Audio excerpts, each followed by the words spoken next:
Welcome to Inspired Change, a new inspirational and motivational broadcast that strives to empower men in a positive way, designed to educate, empower, and inspire even the busiest individual on the go over that first cup of coffee. Please join me in welcoming Gunter, international psychologist, author, speaker, and producer. Hey, welcome back to another episode of Inspire Change with Gunter. So I've been talking about our emotional adaptation to COVID-19. And I'm going to continue with the theme because I think this is going to have major implications, not just in the short or medium term, but also the long term. We really need to think outside the box when it comes to our various physical, emotional, intellectual, and social adaptations. And as I've hinted in the last episode, there's also a need for really considering a shift in our spirituality. That is that place where we see ourselves differently in the bigger scheme of things, in a much more universal sense. So let me just touch base again with you about the stages that I talked about over the last couple of podcasts. So the thing that I really focused on was trying to understand not just the individual's emotional adaptation and social adaptation to this process, but also the more social, the community aspect to it. And the thing that I discovered was that these 4 stages, and 2 of those stages, I think it's still yet to come in its full entirety. So stage 1, I talked about being, the shock of this happening and people going out and stockpiling consumables. Ironically enough, toilet paper seemed to be the go-to product. And then with it came this adrenaline rush. So there was the shock and very quickly followed by an adrenaline rush. So people got active really very, very quickly. And that also applied to the whole issue of transiting your work from going to an office, for example, to working from home. And that brought with it initially a sense of, okay, we can do this. There was a sense of optimism. There was a sense of energy around that. People were getting really geared up. There was some trepidations about it, but that's understandable.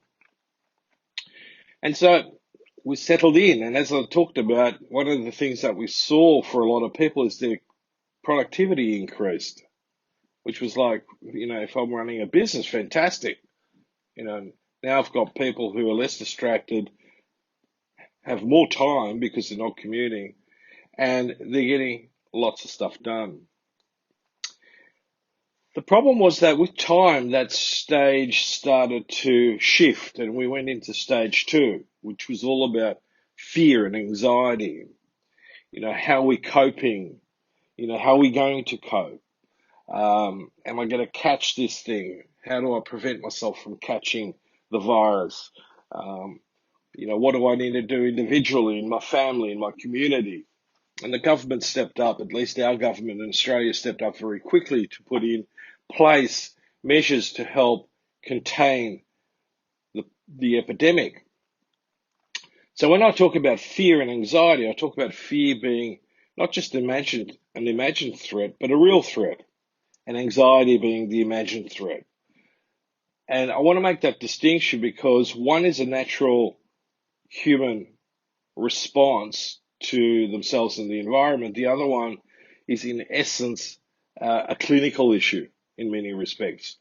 Although in this instance, we're not talking about clinical anxiety per se. We're talking about anxiety that is very specifically located in our current situation.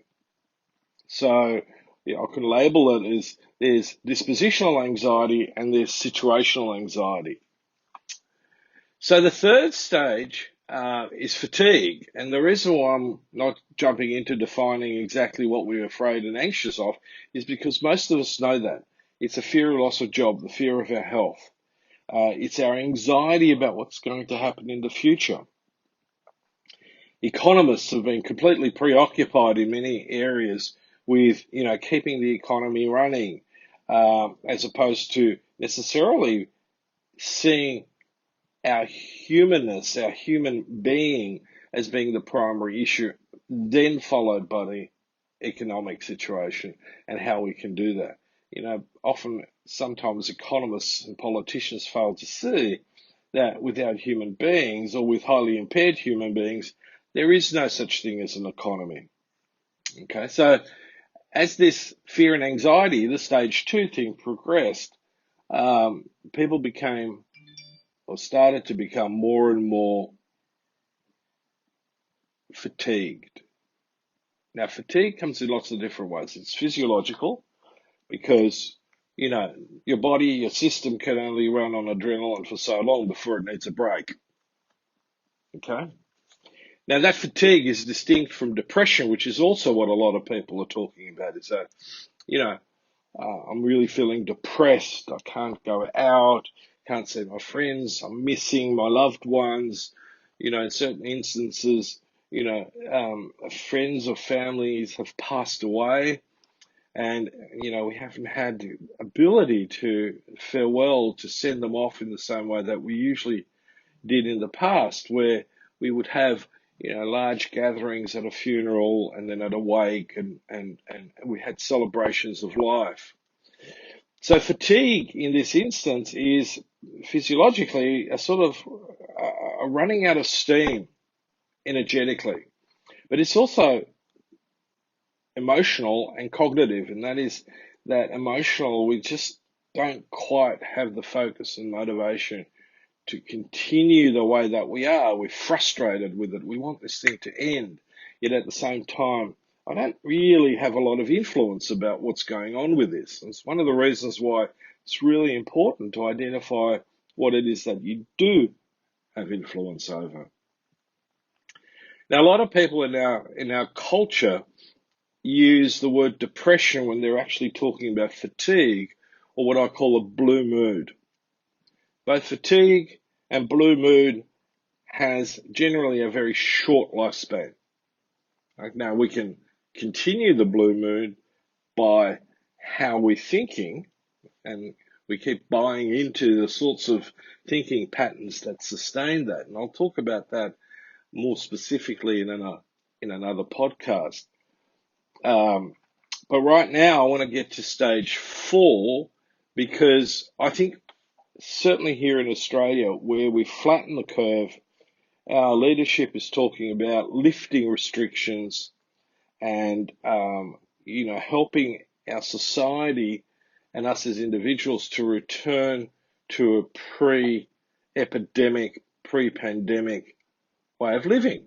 And that's great. That's fantastic. I do believe that all around we've actually done a tremendous job in dealing with what's happened locally as a result of what's happening globally. This virus has made us sit up and start to take stock, take note of what's important and how we might need to change post-epidemic, post-pandemic. Now, the funny thing about the recovery stage is most people are going to view this in a highly optimistic way. We're going to go back to business. We're going to open the economy up. We're going to go into recovery. We're going to also be able to see our loved ones, have parties, go out to restaurants, go to the pub.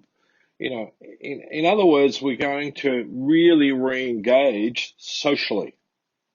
One of the things that's highlighted by this virus is that human beings' well-being is very much tied up in our social existence. We are not an island onto ourselves as individuals. We don't do well most of the time.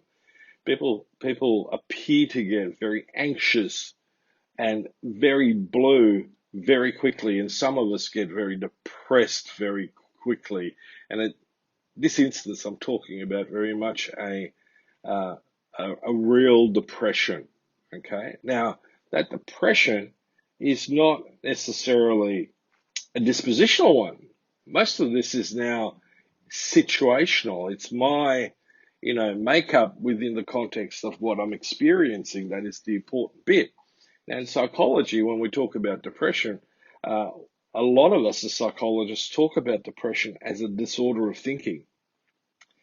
Now, the current model ascribes to depression being an illness. Now, I always look at it more from my background in drug and alcohol, where we talked about addiction as a disease, and I always saw it more as a dis-ease. My addiction to the substance or the behavior, like gambling, is a way of trying to ease that dis-ease in myself and within my relationships with others. So the point that I want to make with this is that recovery is not necessarily going to be a smooth sailing back into the, calm oceans of pre-epidemic existence. We're going to encounter some storms. In fact, there are some professionals that talk about that this experience will leave mental health issues within ourselves and our community for years to come. And we're not necessarily geared up for this. And that's a really, really important thing to think about. How well prepared are we for the future of helping people to deal with what they've experienced? And my argument is, many respects, if we simply try to go back to how things were pre-epidemic, we're going to struggle individually and collectively. We really are going to also do a serious disservice to kids whose education has been disrupted, to young adults who are trying to break into the workforce, who are coming out of university or their trades. We're going to do a serious disservice to all those people who've lost their work, their livelihoods, even if it was temporary. They're not going to necessarily engage with an optimistic sense of the future. They're going to try to recover. And that is a really important thing to consider when we talk about recovery. Recovery is in dealing both with the positive aspects as well as with the negative aspects of what's happened to us in this epidemic, in this pandemic. So we really need to take a very broad look at it, because everybody's going to have different needs. Organizations are going to have different needs. In the recovery period, kids are going to be, expected to go back to school and catch up with things and really, put their heart and soul into engaging with, being back in the school environment. Some kids aren't going to look forward to this. Some parents may look forward to no longer having to homeschool, and I hope they'll have a lot more respect and patience for what teachers are trying to deal with. But they also need to have a lot more patience and tolerance and compassion for their children as they're trying to reintegrate back into the school environment. Similarly, as I've mentioned before, a lot of us have found that we can do a lot of good work without having to commute hours and hours and hours on end. And I think that's a factor that we need to take into consideration as well. So this is going to mean persistently over the next, I'd say, 2 to 3 years, maybe even 4 years, dealing with not just our emotional adaptation, but also the social adaptation. And if we can trigger some really thoughtful ideas and practices out of that lift us as individuals and as a community, then we're doing a really, really good job. And we've got a choice about how we're going to deal with this. On the media, the thing that I'm really concerned with when I watch what's going on in the United States is that people are not stepping up into a higher level of thought, emotional response, and social functioning. This, storming government buildings with weapons is, in my book, not a healthy adaptation. Ignoring what the government is trying to do for the community as a whole, because individually you feel encroached on, and you feel like all your liberties and so on have been taken away, and you're going to force the government through terror, in a sense, to give you what you want is not a healthy response. And again, in our recovery, how are we going to deal with that? I know it's inconvenient, it's unpleasant, but we need to really consider the mechanisms and the process to help people adapt more appropriately to the post-pandemic environment. Because these ruptures in our community aren't simply going to go away. We need to stand together. We need to exercise compassion and tolerance and a loving, caring approach to our relationships, and even to those people we don't know, including those who don't want to go along with what's going on. Now, a lot of people are talking about, why is the response been so dramatic when the numbers appear to be not as bad as what we're really making out to be? In a way, it doesn't matter. This is not like the flu. This is different. Coronavirus, the COVID19, is significantly more infectious. And yes, there seem to be certain groups who are more susceptible, but it is different. It is not just the flu. We need to think about this. We also need to think about there's a very strong possibility that we need to be prepared, individually, socially, and economically, that this is going to happen again. And there is no possible way to anticipate, what type of virus we're going to encounter, and therefore have a vaccine ready that's just going to stall the thing in the starting blocks. So all of that is part of really starting to put together a strategy for our recovery. So we need to do some really serious strategic thinking to be able to put in place some tactics that can help us, put together, on a political, governmental, corporate level policies and procedures, but within the community also an education process, a support system, a way of helping those who are least fortunate, those who have got the least resources to cope with this as well. They are not cannon fodder. So again, I just want to remind you that part of this is, if you understand the process, then you can put into place what it is that you need to do to help you change in a way which is going to be flexible and adaptable, and that is going to make you resistance. That's my message. Self-awareness, flexibility, adaptability, and resilience. They're the 4 things that we're needing to target individually and as a community, as a society, as a nation. And if we can do that effectively, then we've done a fantastic job coming out of a very difficult, very frightening, and very unknown environment. So till next time, think about this. What's your strategy to help you adapt better to these changes that are not simply going to disappear? If we think we're going to go back to the norm, i.e. what it was like prior to the pandemic, we have a problem. We may not have a problem short term, but we're definitely going to have a problem long term. Okay, until next week, let me sign off and wish you all the best in thinking, reflecting,